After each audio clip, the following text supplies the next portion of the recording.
আলোচনা করব সেটা হচ্ছে আমাদের কাছে অনেকে জানতে চেয়েছেন যে মাসিক চলাকালীন অবস্থায় কোরআন তেলাওয়াত করতে পারবে কি পারবে না।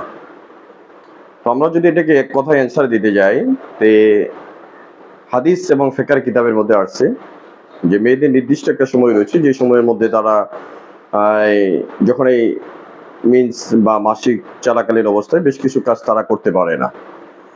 তার মধ্যে অন্যতম একটা হচ্ছে যে তারা যখন এটা রানিং থাকবে তখন তারা নামাজ, রোজা এগুলা থেকে বিরত থাকবে। পাশাপাশি তারা মসজিদে প্রবেশ করতে পারবে না, তওয়াফ করতে পারবে না এবং সিজদা তেলাওয়াত করতে পারবে না ইত্যাদি। তো এর মধ্যে আরেকটা জিনিস সেটি হচ্ছে যে এই বিশেষ সময়ের মধ্যে তারা পবিত্র কালামুল্লাহ শরীফ তেলাওয়াত করতে পারবে না, কারণ এটা তেলাওয়াত করা তাদের জন্য নিষেধ। হায়েজ বা মাসিক চলাকালীন অবস্থায় বা বাচ্চা প্রসবের পর পর্যন্ত নির্দিষ্ট একটা সময় রয়েছে, 40 দিন পর্যন্ত তারা কোরআন তেলাওয়াত করা, নামাজ থেকে বিরত থাকবে।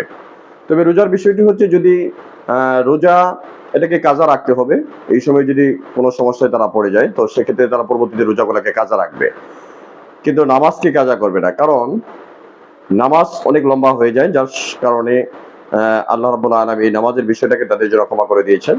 এখন প্রশ্ন হচ্ছে যে তারা কোরআন তেলাওয়াত শ্রবণ করতে পারবে কিনা। হ্যাঁ, যদি মাসিক চলাকালীন অবস্থায় তারা অন্যত্র থেকে কোরআন শ্রবণ করে তো সেক্ষেত্রে তারা কোরআন শ্রবণ করতে পারবে, এতে কোনো সমস্যা নেই, কিন্তু কোরআনে পাকে তারা তেলাওয়াত করতে পারবে না এবং যার উপর গোসল ফরজ হয়েছে সেও এটা করতে পারবে না।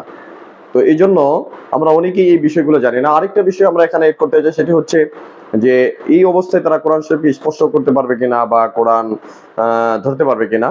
তো হ্যাঁ, এটা স্পর্শ করার বিষয়টি হচ্ছে যে তারা যদি এক্সট্রা একটা কাপড় দিয়ে শরীরের সাথে যে কাপড় লাগানো আছে সেই কাপড়ের মাধ্যমে কোরআনকে স্পর্শ করতে পারবে না, বরং আলাদা কাপড় দ্বারা অন্য চাদরের মাধ্যমে, যেটা শরীরের সাথে সম্পৃক্ত নয় এমন কাপড় দ্বারা তারা কোরআনটাকে স্পর্শ করতে পারবে বা ধরতে পারবে অন্য জায়গায় স্থানান্তরের জন্য, কিন্তু তেলাওয়াতের জন্য বা পড়ার জন্য করতে পারবে না।